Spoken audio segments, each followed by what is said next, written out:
गए हम उनसे बात करेंगे। महेश जी, हम वही कह रहे हैं कि हमें लग ये रहा था लगातार आप लोगों का कॉन्फिडेंस देखे और खास तौर से मनोज तिवारी जी की बातें सुनने के बाद कि 22 तक आप पहुंचे तो हो सकता है थोड़ा आगे आप बढ़े, लेकिन 14 पे पिछले आधे घंटे से टिके हुए हैं। यानी वो कॉन्फिडेंस किस वजह से था, अभी भी समझ में नहीं आया। नहीं जी नहीं, कॉन्फिडेंस हमें अपने परिश्रम पे था, अपने मेहनत पे था, अपने वादे पे था, अपनी नीयत पे था, अपनी नीति पे था। निश्चित रूप से मतलब भाजपा अगर ये बात नहीं कहेगी तो कौन कहेगा। आज की डेट में मैं समझता हूँ कि जिस तरह का एक वातावरण हमने क्रिएट किया और जिस तरह से हमने कोशिश करी इस चुनाव को जिस शिद्दत से लड़ने की, निश्चित रूप से हम अपेक्षा तो रखेंगे। अब सवाल ये है कि वजह से तो ऐसा नहीं हुआ कि कहीं आप अगर हार हम गए 22 हो, पे थे और पिछले आधे घंटे से हम 14 पे थे और देश के गद्दारों से लेकर के परवेश वर्मा के ये कहने तक कि अगर हम दिल्ली में सरकार बना लेंगे तो फिर देखिए कैसे शाहीन बाग को हम हटा देंगे, और जिस तरह की बयानबाजी हुई, जो वातावरण बना, कहीं ऐसा तो नहीं है कि उसी की वजह से ये 14 सीटों पर अटकी हुई हो बीजेपी, ये हार देखनी पड़ रही हो। नहीं, ये हार नहीं, ये हमारी जीत है। हम 3 से 14 पर आए हैं, आप समझने की कोशिश करिए। और अभी आगे हम 15 से 20 सीटों पे हमारी अच्छी खासी बढ़त है और रिजल्ट जो है हम ये मान के चल रहे हैं कि जब तक आखिरी रिजल्ट नहीं आएगा, पिछली बार जो है 17 से 18 आगे बढ़ेंगे, 1,500 से लेके 3,000 के बीच में हारे। अगर सर आप इसी रफ्तार से आगे बढ़ेंगे तो अगले 5 साल और आपको केजरीवाल साहब को देने पड़ेंगे।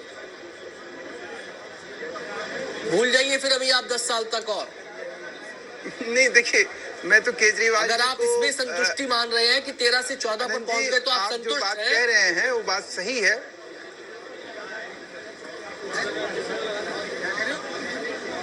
देखिए, एक टाइम जो है ना, मैं एक छोटा सा एग्जांपल देके अपनी बात कहना चाहूंगा। एक टाइम जो है ना, बिहार में लालू यादव का कुछ करिश्मा इसी तरह का हुआ करता था, जो अभी कुछ हाल में आपको केजरीवाल का दिखाई दे रहा है। लेकिन आज लालू यादव जेल में है।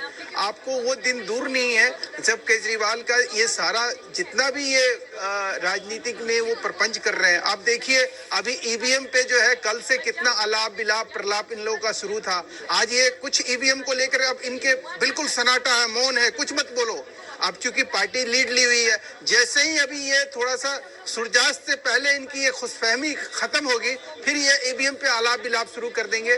तो मैं ऐसा मान के चल रहा हूँ कि पार्टी, एक राजनीतिक पार्टी के नाते भारतीय जनता पार्टी और उसके जो शीर्ष नेतृत्व है, उसका जो कर्तव्य था राजनीतिक रूप से हमें यही करना चाहिए था कि बड़ी शिद्दत से हमें चुनाव लड़ना चाहिए था। और दिल्ली की सस्टेनेबिलिटी, दिल्ली में विकास जो है फ्री देने से नहीं होगा। नहीं, फ्री देने से नहीं होगा, लेकिन दिल्ली में विकास का जो मॉडल पेश किया गया है, फ्री बिजली, फ्री पानी, फ्री फ्री देने की बात कह दी, स्कूटी तक दे देने की बात कह दी गई। आपने कहा जो चीजें आपको फ्री मिल रही हैं उसको घटाया नहीं जाएगा, वो वैसे ही जारी रहेगी। निश्चित रूप से हमने उस सेक्टर, नहीं सर, करनी और कथनी में जो फर्क नजर नहीं आ रहा ना। आपने कहा कि फ्री चीजें नहीं होनी चाहिए, ध्यान में रख के कहा, बुजुर्गों को ध्यान में रख के कहा, तो उन्होंने भी पूरी जनता को ध्यान में रखते हुए फ्री में सामानों को बांटा है। उनके फ्री, हमारे फ्री में थोड़ा सा लॉजिक है। जैसे आपका फ्री उनके वाले फ्री से बेहतर है। मैं सिर्फ ये कहना चाहूंगा आपको कि मोदी सरकार फ्री में अगर कुछ देती है तो उसका कहीं न कहीं, आप देखिए, अब हम फ्री में गैस देते हैं। अगर हम गैस का, आप हमारा उज्ज्वला योजना लीजिए, तो हम उसमें कहीं भी किसी भी चीज को अगर हम देते हैं तो उसकी एक जो उसके पीछे एक जो लॉजिक होता है, तर्क होता है, वो ये होता है कि हमें भारत को आगे बढ़ाना है। सर मान लिया भारत को आगे बढ़ाना है, ये आप सोचते हैं। आम आदमी पार्टी शायद दिल्ली को ही आगे बढ़ाने के बारे में सोच रही है, इसलिए दिल्ली में फ्री की चीजों को बांटने के बारे में उसने कहा दिल्ली में। मैं आपसे पूछ रहा हूँ कि फ्री पानी, फ्री बिजली से दिल्ली जो है वर्ल्ड क्लास सिटी बन जाएगी। सर देखिए ना, रिजल्ट नजर आ रहे हैं। अगर वर्ल्ड क्लास, पानी से, मेरा छोटा सा सवाल है कि अगर वर्ल्ड क्लास सिटी नहीं बनेगी, आप अगर शंघाई या लंदन बनाने के बारे में सोच भी रहे हैं दिल्ली को, तो आपने कहा उस पूरे के पूरे मॉडल को सामने रखा। आपने तो कहा जो चीजें फ्री हैं वो फ्री रहेंगी, साथ ही कुछ और चीजों को भी आपने जोड़ा।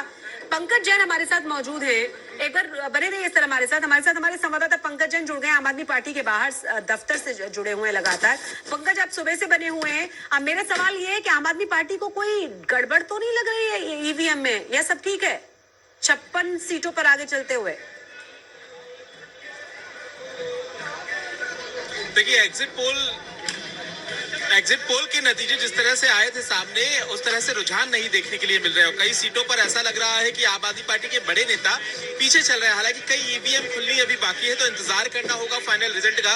लेकिन आप चर्चा कर रही थी फ्री की, आम आदमी पार्टी दफ्तर की तस्वीर आपने पूछी। यहाँ पर कुछ देर पहले एक शख्स पहुंचा, उसने कहा मैं अरविंद केजरीवाल का फैन हूं, और वो यहाँ पर फ्री संतरे बांट रहा था। हमने कहा मुफ्त संतरे आप बांट रहे हैं, मुफ्त योजनाएं अरविंद केजरीवाल देते हैं दिल्ली की जनता को। और इसी तरह से जब उन्हें पता चला उस शख्स को कि यहाँ पर आम आदमी पार्टी की जीत हो रही है, तो वो अपना ठेला ले आम आदमी पार्टी दफ्तर के बाहर की हम तस्वीर आपको दिखा रहे हैं। ये देखिए यहाँ पर फैन है, कुछ आम आदमी पार्टी के समर्थक भी यहाँ पर मौजूद है। उन्होंने अपने चेहरे पर लिखा हुआ है केजरीवाल मेरा हीरो, और साथ ही साथ तस्वीर भी लगाई हुई है। ये एक तस्वीर है अरविंद केजरीवाल के जो समर्थक है उनकी। लेकिन सवाल ये उठ रहा है कि एग्जिट पोल